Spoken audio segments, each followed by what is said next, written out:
Fernando Vivas, periodista y analista político, se encuentra con nosotros para comentar este nuevo gabinete. Fernando, muy buenos días. Buenos días, Mabel. A ver, a grandes rasgos, mucho viceministro, ¿no? Mucho funcionario de carrera, mucho técnico, cero militante de algún partido. ¿Es este gabinete con estas características el que nos que nos tiene que sacar adelante, pero evitará las confrontaciones con el legislativo? Por un periodo corto yo creo que sí, porque Sagasti es fruto de una coalición en el legislativo que lo ha puesto a él. Se ha formado una coalición para darle los votos que lo hagan pasar al Ejecutivo. Y, por ejemplo, sospecho que la dación sin cuestionamiento por parte del Ejecutivo de esta ley del retiro de fondos de la AFP por el gobierno de Merino es como un acuerdo con alguna de esas bancadas que votaron por esa ley. Entonces, allí hay hay un pacto, hay una conciliación con la que nace el gobierno de Sagasti, y que me imagino que por lo menos durará hasta darle la investidura al gabinete Bermúdez. Luego ya es pronóstico reservado, porque está en el ADN de estos dos poderes, que es algo que exacerbó Vizcarra, que Sagasti no lo va a exacerbar, pero aún cuando esa sea su actitud, va a haber un enfrentamiento inevitable cuando alguna propuesta del legislativo que ve las cosas con un horizonte mucho más corto choquen con un ejecutivo que tiene que manejar un déficit fiscal que ya empieza a ser grande, porque ya el Perú ya lanzó bonos, ya somos un país endeudado, ya somos un país con muchas carencias que afrontar, ¿no? Uh-huh. Entonces, ahora, sí. Sí, ¿qué nos dice el hecho de que una mujer como la señora Bermúdez haya sido designada la presidenta de este Consejo de Ministros, ¿no? Estamos hablando de una constitucionalista, una mujer que tiene experiencia ya en el Ministerio de la Mujer previamente, una mujer feminista, que es algo por lo que ha sido también destacada en las redes sociales, y también la presencia de Ricardo Cuenca en el Ministerio de Educación, ¿no? Alguien que también ha estado a favor de la reforma universitaria y va a ser defensor de la reforma universitaria, tomando en cuenta que este aspecto en particular ha sido uno de los que, por los que ha combatido el Congreso de la República al gobierno de Martín Vizcarra. Digamos, ¿va a haber por ese lado algunos roces con el Ejecutivo? ¿O eso es algo que de repente ya ha sido una materia resuelta? Como estás haciendo notar, la propia Violeta Bermúdez, Ricardo Cuenca, Eduardo Vega, que ha sido defensor del pueblo, son personas ligadas a esta tecnocracia de centro-izquierda, ¿no? Que algunos conocen con el apelativo de caviar. Y no olvidemos que el Frente Amplio le ha dado un respaldo importante a Sagasti, nada menos que en esta coalición el Frente Amplio se ha quedado con la presidencia del Congreso. Y el propio Sagasti es un hombre de centro izquierda, pero más que eso yo creo que es una persona que en su visión de planificación con acento en ciencia y tecnología está un poco desideologizado, es más humanista. Bueno, citó a Vallejo, no citó ni a Marx, ni a Keynes, ni a Popper, ni algún tótem del pensamiento político, ¿no? Citó a un humanista peruano lo más universal posible. Y creo que va a tratar de que no haya ese enfrentamiento y que no haya una lectura ideologizada, que va a ser inevitable. Porque Es que ese punto es importante. Vamos a entrar en campaña electoral y la pandemia creo que nos ha vuelto más sensibles al fondo de los debates. Lo que sí me preocupa es que en ese gabinete que tiene solvencia técnica no hay una vocería política. No veo a los ministros, salvo que Violeta Bermúdez ya esté en un media training necesario y urgente para ella, y se crezca con el cargo, ¿no? Porque ella hasta ahora no ha tenido cargos muy importantes, conoce bien el Estado. A ver, porque vamos a decir las cosas como son. Podemos tiene su propia agenda y va a continuar con esa agenda, ¿no? Porque ya está en su ADN, igual que Unión por el Perú. Fuerza Popular no apoyó a esta lista y ellos también tienen una distancia ideológica de este gabinete que es diametralmente opuesto al presentado por Merino, ¿no? ¿No crees tú que hasta cierto punto, cuáles habrán sido los cálculos de Sagasti al momento de elegir este gabinete? Es decir, sabiendo que va a haber un enfrentamiento sin duda, pero teniendo nuevamente a la población al lado, ¿es un pensamiento a lo Vizcarra? No creo que Sagasti piense como Vizcarra. No, Vizcarra pero todavía en es ese un punto. fenómeno que tenemos que comprender a la distancia. No creo que sea la naturaleza ni de Sagasti ni de muchos políticos centrados. Quiero ser un poco duro con el expresidente, centrados y respetuosos de la institucionalidad de los poderes.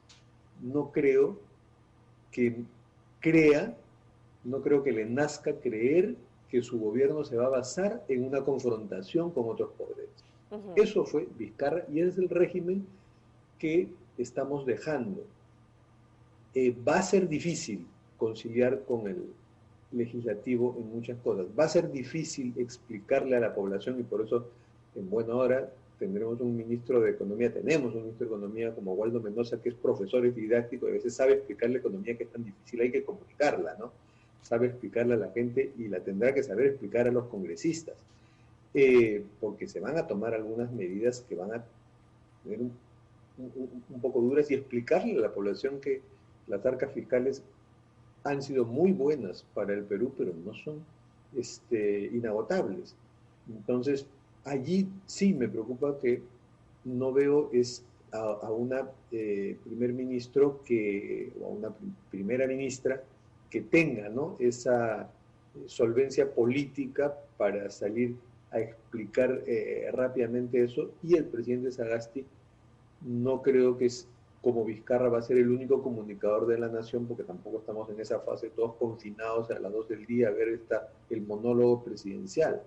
Eso tiene que acabar. Entonces, de repente, buscar algunas vocerías, preparar algunos ministros para eso. Ricardo Cuenca va a tener también que dar la defensa y la explicación de educación. Educación es un ministerio muy atacado por el conservadurismo en la sociedad, que también tiene bancadas. Entonces allí y Cuenca va a tener que defender, y ya lo dijo Sagasti, va a haber una defensa de la SUNEDU. Veremos si se mantiene el señor que actualmente dirige la SUNEDU, o de repente ahí hay un refuerzo que creo que le haría falta, porque ahí está pues la agenda de Podemos, que le ha quedado en la ciudadanía, ¿no? Esa es una reforma que tenemos que defender. No es la única, pero está muy visibilizada. Entonces ahí va a haber un terreno siempre de confrontación. Pero sí, yo creo que le falta un peso de vocería política a este gabinete, pero eso a veces se consigue en la experiencia. O sea, ahora, esta es una transición, sí. Hablando ya de política, que es el despliegue que supuestamente tendríamos que ver en esta campaña presidencial. Ya en la evaluación de los hechos y pasada, esperemos, la crisis, ¿cómo evalúas tú el rol de los diferentes candidatos, de quienes aspiran a ser presidentes de la República? Hay que separar en los candidatos cuyas bancadas han estado involucradas en estos procesos y los candidatos que no tenían bancada en este entuerto, ¿no?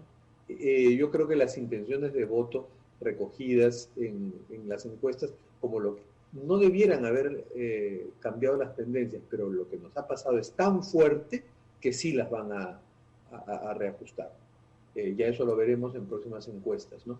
Creo que va a haber un castigo a los vacadores, a Acuña, a Acción Popular, a Keiko Fujimori, y eso puede beneficiar a Forsyth, hasta Hernando de Soto, que se mantuvo al margen por ahí ha hecho algunas declaraciones que creo que no ha tratado de sintonizar del todo con la juventud, que ahora es lo que está de moda, ¿no? Es como el pago que hay que hacer para seguir con los tiempos y postular al 2021. Allí hay algunos cambios que los veremos reflejados ya con cifras en las próximas encuestas de intención de voto, ¿no? ¿Y qué piensas tú de esta llamada generación del Bicentenario? Algunos dicen que se les ensalza mucho y otros que está bien, que son muchachos que han tenido sin duda, un rol fundamental en esto y que deberían continuar adelante con ese ímpetu. Sí. Bueno, ahí en realidad me dejo un poco vencer por mi entusiasmo de sociólogo, viendo un movimiento social que nace ante tus ojos, ¿no? Y ver todas estas identidades, estas tribus urbanas que han estado inventando y produciendo significados en cortos días hasta lograr una suerte de revuelta popular y de conflicto social que hace que este gobierno tenga la característica y los rasgos de un gobierno de transición. No es un gobierno, no es un periodo complementario de Vizcarra. Uh-huh. Es un gobierno de transición, porque la inestabilidad de los últimos días es como si la situación del 90 se hubiera condensado en 4 o 5 días y hace que la salida constitucional de Sagasti sea parecida a la de Paniagua, que se maceró en meses. Hubo una mesa de diálogo donde los políticos conversaban. Eso tuvo que concentrarse en cubileteos de 2 días. Entonces, ha pasado mucho y todavía en la prensa lo hemos cubierto, nos falta descubrir, ¿no? Y procesar. Todo lo que ha pasado detrás y es fascinante. O sea, bienvenida, ¿no? La generación del Bicentenario y no estoy seguro quién acuñó el término, a veces el término lo acuña alguien, pero sale de la observación, ¿no? De los hechos imponen esa definición. Y es un despertar ciudadano con una vanguardia juvenil, ¿no? En primera línea, que no es solo etario, ¿no? En la pandemia también, ojo, la pandemia probablemente ha hecho que sean más jóvenes los que salgan a las calles que los adultos. En otro contexto hubiera habido más adultos. Tengo esa impresión. Bueno, vamos a ver si los candidatos finalmente tienen una adecuada lectura, ¿no? De estos electores jóvenes para poder convencerlos de que voten por ellos. Vamos a ver si han aprendido la lección, porque yo creo que si no la tienen ahora, la van a tener pronto. Ojalá. Ya sea por reflexión o por cálculo, pero de alguna manera lo van a tener que hacer. Bueno, el sano cálculo de que quiere ganar unas elecciones. Sin duda. Muchísimas gracias. Gracias, Fernando, a ustedes, por esta conversación. Vamos a continuar con más y se estima que más